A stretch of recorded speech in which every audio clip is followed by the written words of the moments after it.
नमस्कार बच्चों, आज मैं आपके सामने व्याकरण में रस पाठ को बताने जा रही हूँ। रस से तात्पर्य काव्य का जो आनंद पढ़ने से, सुनने से, देखने से हमें प्राप्त होता है वह रस कहलाता है। काव्य के अंतर्गत वह रस कहलाता है, क्योंकि जब हम किसी कहानी, कविता, नाटक, उपन्यास, फिल्म आदि को पढ़ते, देखते या सुनते हैं, तब पाठक, श्रोता या दर्शक, पाठक पढ़ने वाले, श्रोता सुनने वाले और दर्शक देखने वाले, वह जिस सुख और दुख और आनंद की अनुभूति प्राप्त करते हैं वही काव्य में रस कहलाता है। आचार्य भरत मुनि ने रस की निष्पत्ति का सूत्र इस प्रकार दिया है: विभावानुभाव व्यभिचारी संयोगात रस निष्पत्ति, अर्थात विभाव, अनुभाव और व्यभिचारी भावों के संयोग से ही रस की निष्पत्ति होती है। और विभाव क्या है?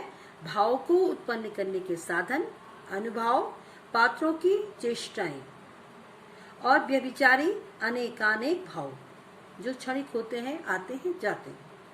अब रस के अंग कितने होते हैं? रस के 4 अंग हैं: स्थायी भाव, विभाव, अनुभाव और संचारी या व्यभिचारी भाव। सबसे पहले आता है स्थायी भाव। स्थायी भाव वे भाव होते हैं जो प्रत्येक मनुष्य के चित्त में या मन में प्रेम, दुख, क्रोध, आश्चर्य, उत्साह आदि के रूप में स्थायी रूप से विद्यमान रहते हैं, उन्हें स्थायी भाव कहते हैं। और जब यह अपने आसपास वैसा अनुकूल वातावरण उपस्थित हो जाता है जब उनके सामने, तो वह अपने आप ही जागृत हो जाते हैं। जैसे क्रोध का वातावरण है तो क्रोध जो है अपने आप ही आ जाएगा। प्रेम है, दुख है, आश्चर्य है, इस तरह से ये अनुकूल वातावरण प्राप्त होने पर स्वयं ही जागृत हो जाते हैं। दूसरा है विभाव। विभाव से अभिप्राय उन वस्तुओं एवं विषयों के वर्णन से है जिनके प्रति हृदय के मन में किसी प्रकार का भाव या संवेदना जागृत होती है, अर्थात भाव के जो कारण होते हैं उन्हें विभाव कहते हैं। और विभाव 2 प्रकार के होते हैं: आलम्बन और उद्दीपन। आलम्बन विभाव जिन व्यक्तियों या पात्रों के आलम्बन या सहारा, आलम्बन का अर्थ होता है सहारा, से स्थायी भाव उत्पन्न होते हैं, वे आलम्बन विभाव कहलाते हैं। जैसे नायक और नायिका। इस आलम्बन के भी 2 भाग हैं: पहला आश्रय, दूसरा विषय। आश्रय वह होता है जिस व्यक्ति के मन में करुणा, शोक, प्रेम आदि भाव उत्पन्न होते हैं, उसे आश्रय कहते हैं।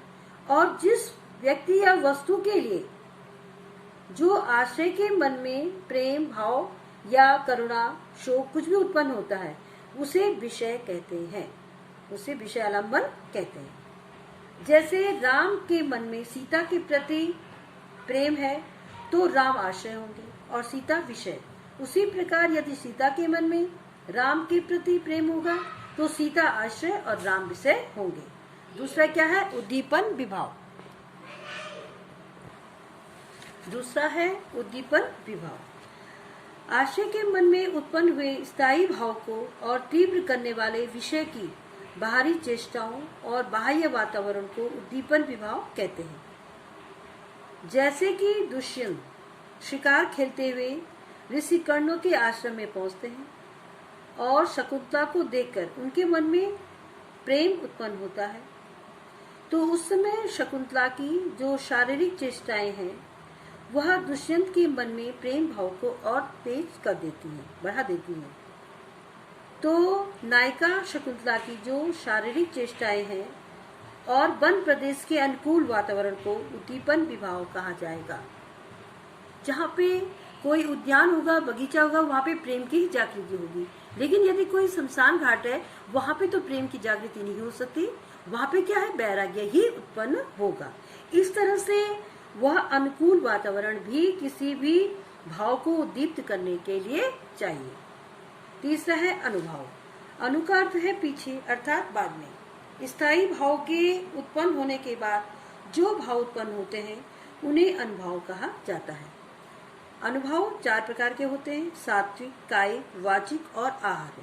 सात्विक जो मन में आए भाव के कारण अपने आप प्रकट हो जाते हैं। दूसरा कायिक, जो शरीर में होने वाले जो अनुभव हैं वो कायिक मतलब काय से संबंधित कायिक होते हैं। वाचिक, काव्य में नायक नायिका द्वारा भाव दशा के कारण वचन में जो आए परिवर्तन होते हैं उसको वाचिक अनुभव कहते हैं। और आहार्य है नायक नायिका की वेशभूषा और भाव प्रदर्शन, वेशभूषा के द्वारा जो भाव प्रदर्शन होता है। चौथा है संचारी या व्यभिचारी भाव। संचारी भावों को व्यभिचारी भाव भी कहते हैं और ये मन के चंचलता और अस्थिर विकारों को ही प्रदर्शित करते हैं। स्थायी भाव के बदलने पर ये भी परिवर्तित होते रहते हैं, इसीलिए इनका नाम संचारी भाव रखा जाता है। इनकी संख्या, संचारी भावों की संख्या कितनी है? 33 बताई गई है। संचारी भावों की संख्या 33 बताई गई है और ये क्षणिक होते हैं। इनमें से मुख्य संचारी भाव हैं शंका, निद्रा, मद, आलस्य, दीनता, चिंता, मोह, स्मृति, धैर्य, लज्जा, चपलता, आवेग, हर्ष, गर्व, विषाद, उत्सुकता, उग्रता, त्रास आदि। अब जो है मैं आपको रस और उनके स्थायी भाव बताने जा रही हूँ। रस के प्रकार, पहला है श्रृंगार जिसका स्थायी भाव है रति। दूसरा है हास्य जिसका स्थायी भाव है हास। तीसरा करुण जिसका स्थायी भाव है शोक।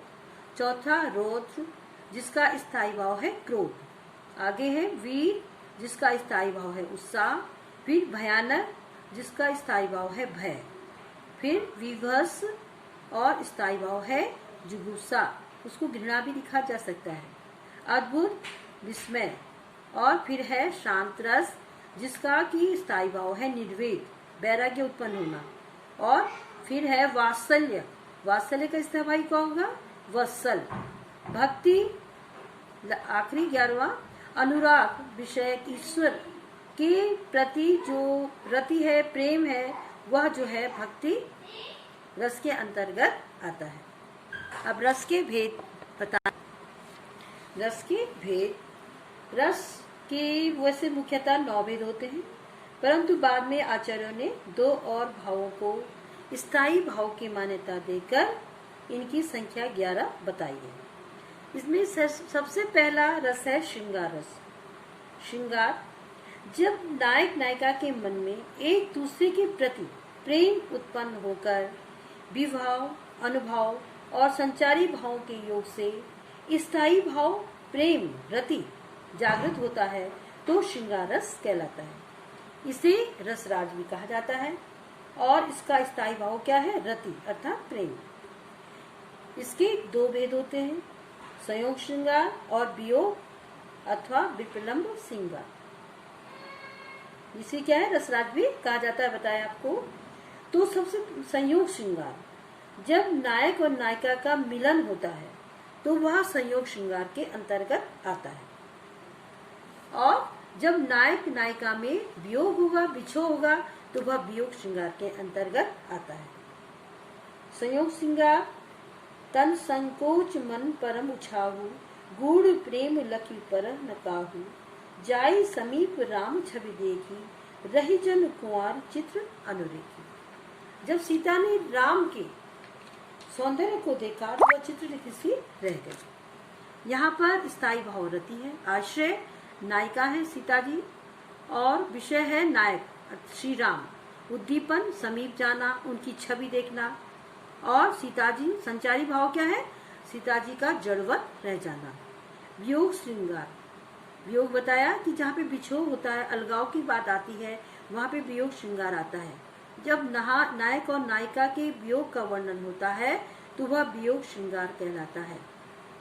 आपने देखा था कि सूरदास के पदों में गोपियों की विरह वर्णन, तो इसका उदाहरण मैं बता रही हूँ वहीं से कि अवधि आधार आस आवन की, तन मन बिथा सही, अब इन योग संदेशन सुनी सुनी, बिहरनी विरह ददी। ये क्या है? वियोग श्रृंगार। गोपियां श्री कृष्ण के वियोग में, प्रेम में क्या है? दुखी हो रही हैं, अपने दुख का वर्णन कर रही है। तो यहाँ पे क्या होगा?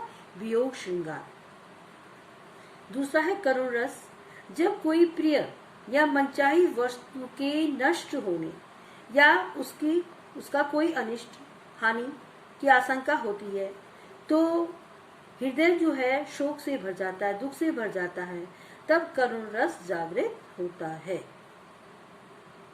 जैसे कि द्रौपदी अभिमन्यु के लिए शोकाकुल होती है, मेरे हृदय के हर्ष हा अभिमन्यु अब तू है कहाँ। यहाँ पे स्थायी भाव शोक, आश्रय द्रौपदी, विषय क्या है? अभिमन्यु, उद्दीपन शोकाकुल वातावरण, और अनुभव जो चेष्टाएं हैं रोना, विलाप करना, और संचारी भाव द्रौपदी का अभिमन्यु को याद करना और बीच बीच में जड़ हो जाना आदि। तीसरा है वीर रस। युद्ध अथवा किसी कठिन कार्य को करने के लिए जो हृदय में उत्साह, स्थायी भाव जागृत होता है और उसके बाद जो एक वीरता का जो प्रभाव, वीरता का प्रभाव मन के ऊपर छा जाता है, तो वह क्या है? वह भाव क्या कहलाता है? वीर रस। उस भाव को क्या कहते हैं? वीर रस। जैसे चढ़त तुरंग चतुरंग साज शिवराज, चढ़त प्रताप दिन दिन अति जंग में, भूषण चढ़त मरहट अन के चित्त आओ, खग खुली चढ़त है अरिन के अंग में। तो यहाँ पे वीर रस जो है उत्साह के रूप में, स्थायी भाव उत्साह जागृत हुआ है, और आश्रय है शिवराज। विषय कौन है? औरंगजेब और तुरक, उस समय का ये वर्णन है। उद्दीपन है शत्रु का भाग जाना, मर जाना। अनुभव घोड़ों पर चढ़ना, सेना सजाना। और संचारी भाव क्या है? उग्रता, क्रोध का आना। वीर में भी क्रोधता का आता है। वीर रस के दया वीर, दान वीर, धर्म वीर, तो इसके आधार पे इसके वर्णन भी किए गए हैं। चौथा है विवश रस। विभावों, अनुभावों तथा संचारी भावों के मेल से घृणा स्थायी भाव जागृत होकर विभस रस को जन्म देती है। विभस का मतलब घृणा। जब घृणा आ जाती है, हम कोई दृश्य देखते हैं या पढ़ते हैं, तो जब मन में घृणा का भाव जन्म लेता है तो वह विवश रस के अंतर्गत आता है। सिर पर बैठ्यो काग, आंख दो खात विकारत, खींचत जीव हिस्या अति आनंद कर धारत। मतलब कैसा घृणित वो है कि काग माने कौवा सिर पर बैठा हुआ, और जो है क्या है? दोनों आंख निकाल निकाल के जो है क्या है? खा रहा है, और बीच में जो है क्या है? जो है जीभ उसको खींच खींच करके, खींचने के लिए क्या करता है? मन में बड़ा आनंद प्राप्त कर रहा है, लेकिन हमारे मन में क्या होता है? घृणा का भाव आ रहा है। तो इसमें क्या है? आश्रय क्या है? देखने वाला। विषय क्या है? मृत शरीर जो पड़ा हुआ, जिसकी गिद्ध, सियार, चील आदि द्वारा मांस नोच नोच कर खा रहे हैं, जो ये क्या है? उद्दीप्त कर रहे हैं। और अनुभव क्या है? घृणा आ रही है। संचारी भाव दीनता, निर्वेद आदि। एक घृणा के बाद मन में दीनता का भाव भी आता है, निर्वेद का भाव भी आता है। लेकिन यह क्या है? संचारी भाव। संचारी भाव क्या होता है? क्षणिक होता है। पांचवा है शांत रस।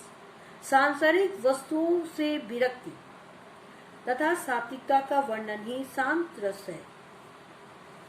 शांत रस, इसमें क्या होता है? एक व्यक्ति का एहसास होता है, वैराग्य उत्पन्न होता है, तो इसका स्थायी भाव क्या है? वैराग्य ही है।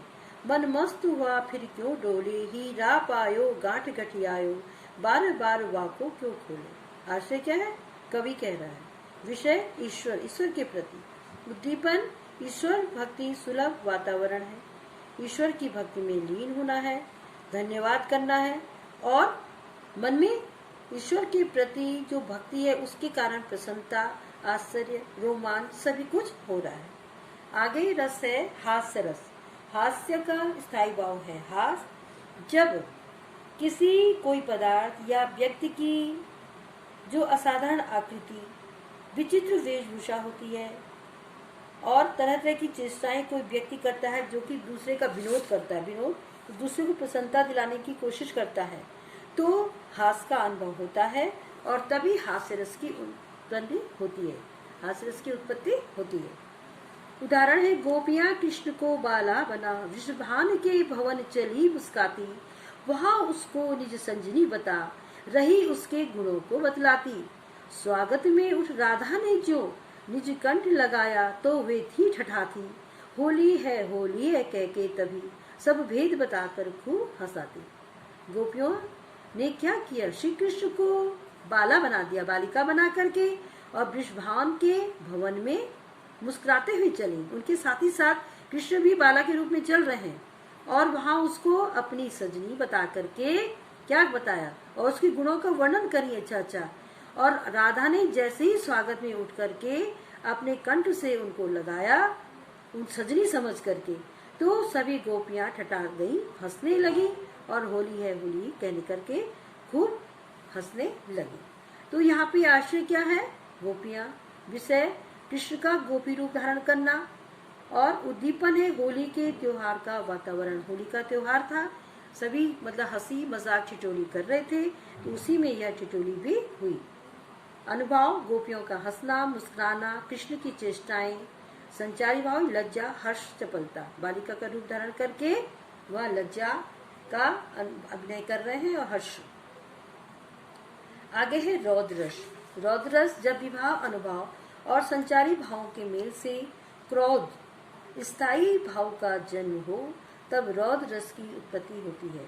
विवाह अनुभव और संचारी भाव में जब क्रोध क्या होता है, उद्दीप्त होता है, तो क्रोध मतलब जो है वैसे वातावरण, अपने अनुकूलित वातावरण को पा करके स्थायी भाव जागृत हो जाता है, तो रौद्र रस की उत्पत्ति होती है।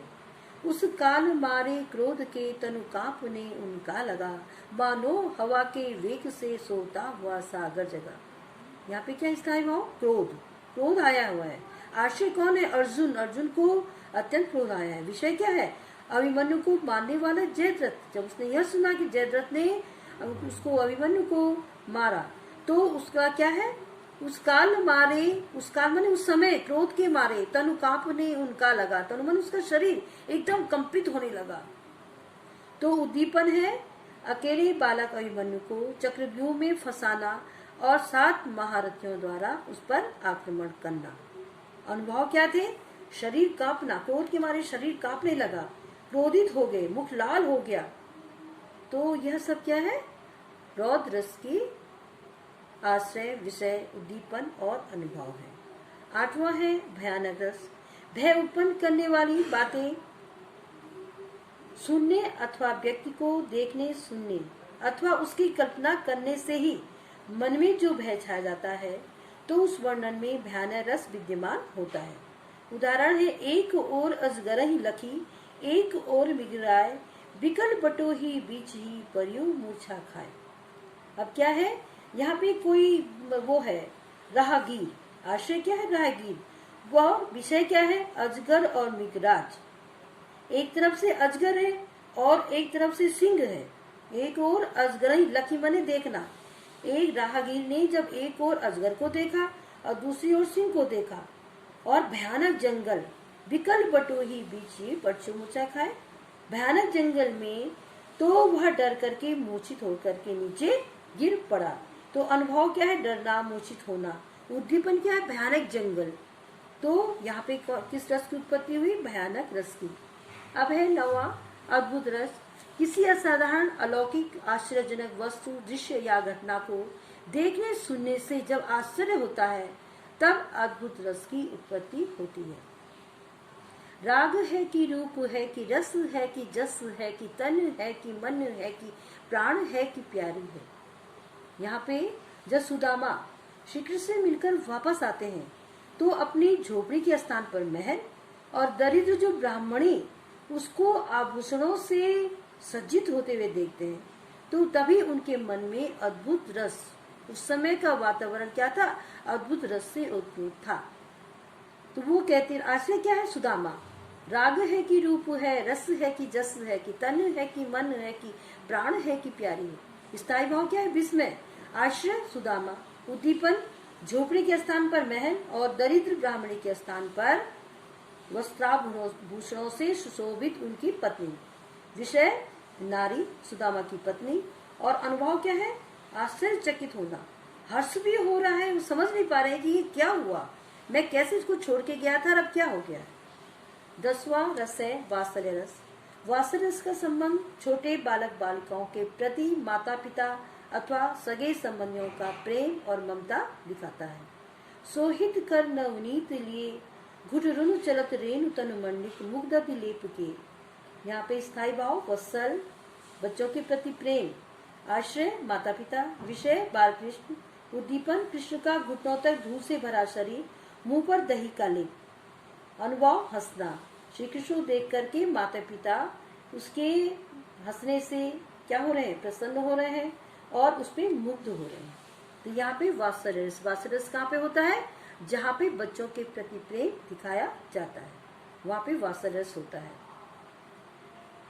यह दंतुरित मुस्कान देखा था आपने, उसमें भी वात्सल्य रस की ही पुष्टि हुई है।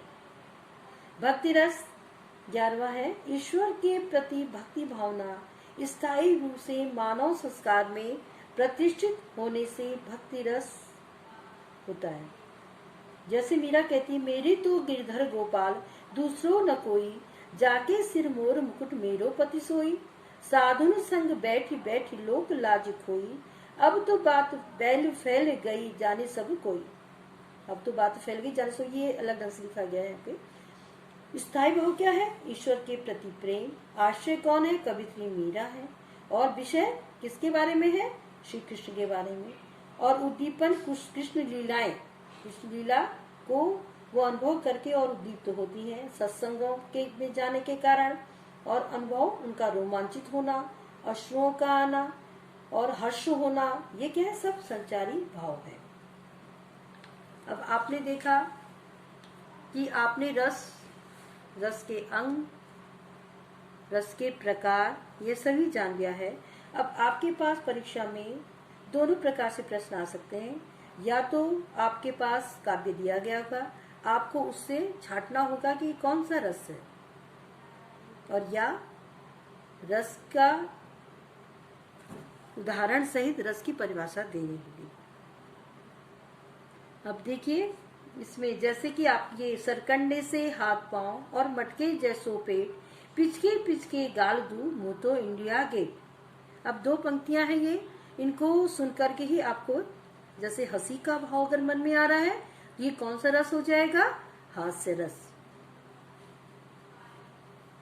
इस तरह से बच्चों आप जो है रस और रसों के बारे में सुन सकते हैं, पढ़ सकते हैं। अब मैं आपकी आज की पाठ यहीं पे समाप्त कर रही हूँ, फिर आगे आपको बताऊंगी।